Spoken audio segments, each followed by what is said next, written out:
প্রফুল্লনগর এলাকার বাসিন্দা অভিজিৎ দত্ত। মেয়েটি খালসা মডেল স্কুলের নবম শ্রেণীর ছাত্রী। মায়ের সাথে স্কুল থেকে বাড়ি ফিরছিল। সেই সময় টানেলের ভেতর হাতে দা নিয়ে বসেছিল অভিজিৎ। মেয়েটিকে দেখতে পেয়ে হঠাৎই তার উপর চড়াও হয় এবং পাথরে অস্ত্র দিয়ে তাকে কোপাতে শুরু করে।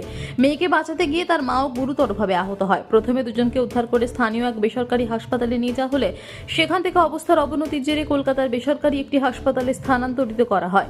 আশঙ্কাজনক অবস্থায় কলকাতার সেই হাসপাতালে চিকিৎসাধীন মা ও মেয়ে দুজনেই। ছেলেটিকে স্থানীয়রা হাতে নাতে ধরে মারধর করে। সেখানে খবর পেয়ে ছুটে আসে বেলঘড়িয়া থানার পুলিশ। ছেলেটিকে গ্রেপ্তার করেছে পুলিশ এবং ছেলেটির হাতে থাকা অস্ত্র বাজেয়াপ্ত করেছে প্রশাসন। প্রাথমিক চিকিৎসার জন্য কামারহাটি সাগর দত্ত মেডিকেল কলেজ এবং হাসপাতালে নিয়ে যাওয়া হয়।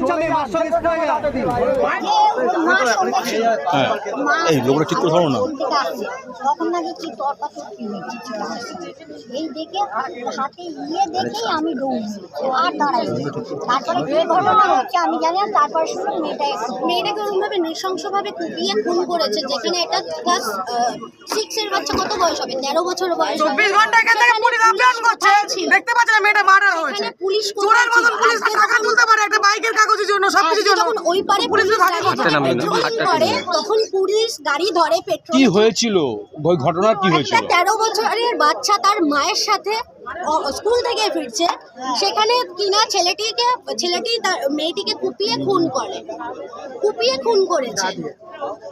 ওরকম ভাবে নৃশংস ভর দুপুরবেলা 2টো থেকে। কেন খুন করলো? কেন? ছেলেটা কোথাকার? আমাদের সবারই অজানা যে একটা বাচ্চা মেয়ে, 13 বছরের বয়সের একটা বাচ্চা, তার কি দোষ ছিল? তাকে কেন কুপিয়ে খুন করা হলো?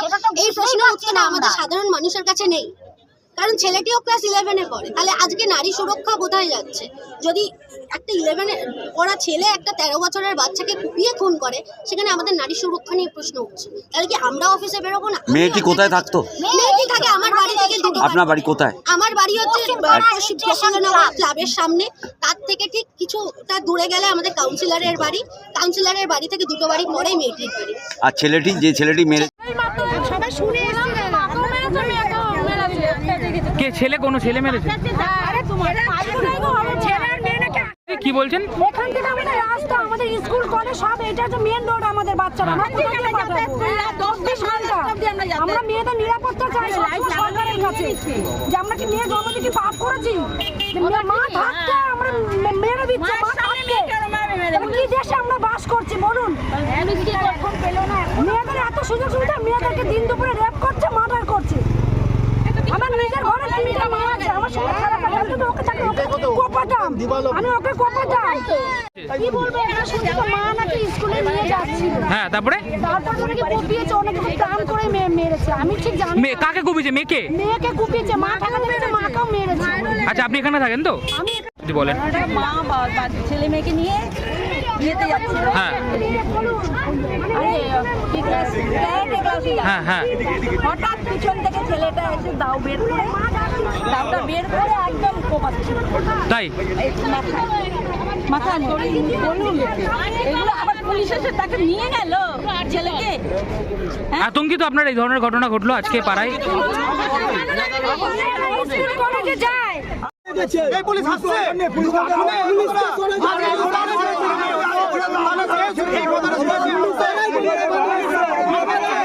দাদা বলছে অবরোধ কি চলবে? অবরোধ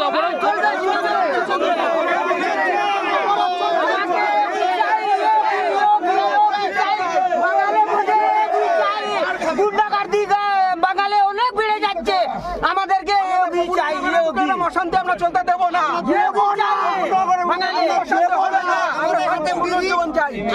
আজকে যে আছে ছাড়া পেয়ে যাবে। কে ভরসাকে মানে কে ভরসা দেবে যেটা আবার মারবে একটা মেয়েকে? কে গ্যারান্টিটা কে নেবে? ছাড়া পেয়ে যাবে, ছাড়া পেয়ে যাবে। পুলিশের একটা মেয়েকে মারলে গ্যারান্টি কে নেবে? দায়িত্ব কে নেবে? এটা পুলিশের দায়িত্বটা কে নিতে হবে। ঠিক আছে। পুলিশ হ্যাঁ, এখান দিয়ে যাচ্ছিল মায়ের সঙ্গে, স্কুল দিয়ে যাচ্ছিল, স্কুল থেকে ওই ব্যাগের থেকে কাঠারি বের করে, নতুন কাঠারি বের করে ঘপা ঘপ কোপ সে মেয়েটা এখন হসপিটালে গেছে, নিয়ে গেছে, মারা গেছে, শুনলাম মারা গেছে। ছোট ভাই সোমনাথ এখানে ছিল, ঘরের সঙ্গে 13 বছর মাত্র বয়স। সে পড়ে চাষ আসছিল। একটা ছেলে আমাদের পাড়ায় ভাড়া থাকে, সে দিনের বেলায় নতুন দা কিনে মেয়েটাকে মাথায় 5খানা কোপ মানে। সেটার নাম কি? ছেলের নাম অভিজিৎ। কি নাম? অভিজিৎ। আচ্ছা, ছেলের বাবার নাম হচ্ছে তপন। কি জন্য মারলো এরকম জানেন কিছু? না, এটা আমরা বলতে পারবো না। আচ্ছা, আজকে কখন হয়েছে ঘটনাটা? এই তো 3:30 নাগাদ। আচ্ছা,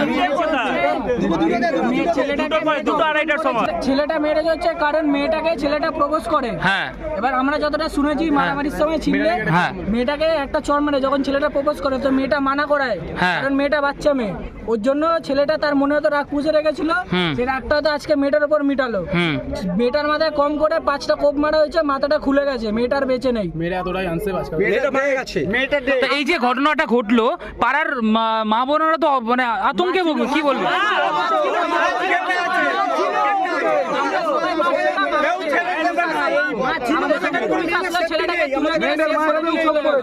তাই রান্নাঘরের সিঙ্ক থেকে বাথরুমের কল, সব সামগ্রী পাওয়ার একটাই ঠিকানা বন্ধন হার্ডওয়্যার। এখানে পাবেন পাম্প, কল, বাথরুমের সমস্ত fittings, pipe fitting, commode, basin, রান্নাঘরের সিঙ্ক, গিজার, SWR পাইপ এবং ফিটিংস, বোরিং গাড়ি পাওয়া যাবে। অন্যান্য যে কোনো বাজারের থেকে পাবেন 10% ছাড়। Bandhan hardware, Raghunathpur Barakar road, near sub registry office. Mobile number 9932373012। আমাদের বোরিং হচ্ছে, তো বোরিং এ পরে যে চ্যাপ্টার, যে জিনিসগুলো লাগে, তো সবাই আমাকে একটাই কথা বলছে, ভাই আমাকে এইটা লাগিয়ে দাও, এই পাম্পটা লাগিয়ে দাও, এই জিনিসটা লাগিয়ে দাও। তো আমি অনেক দোকানে হয়তো বলে দিই, সেইখানে আমি সেরকম সার্ভিস পাচ্ছিলাম না। তো পাবলিকের মনে হয়তো একটু মনের মধ্যে খুঁটিয়েছিল যে কেমন একটা হচ্ছিলো। তো আমার নিজের একটা মনের মধ্যে একটা আশা ছিল যে না, আমি একদিন দোকান করি, তাকে কী আছে মানে পাবলিককে আমি যেমন করতে পারি, স্যাটিসফাই করতে পারি। বোরিং করলাম, বোরিংয়ের গ্যারেন্টি দিচ্ছি, তেমনি জিনিসেরও গ্যারেন্টি।